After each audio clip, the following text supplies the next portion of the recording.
kaming internet, kababayad lang namin ah. Hello po, ma'am. Kayo po ba ay taga Quezon City? Oo, bakit?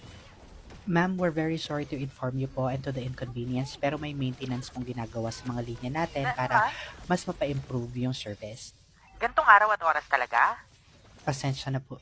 Tinatanong kita, gantong araw at oras talaga? Anong oras niyo po ba gusto, ma'am? Abay, basta ka, sumasagot ka? Di ba po tinatanong niyo ako? Pero ganyan ka dapat sumagot?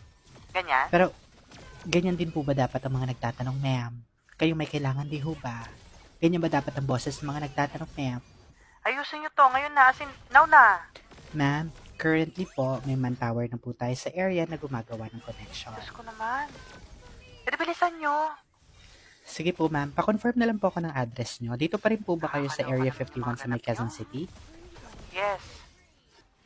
Yung contact number nyo po ba is same pa rin na nag-end sa 5462? Yes, hindi naman ako tumawag para palitan yan eh, so yan pa rin.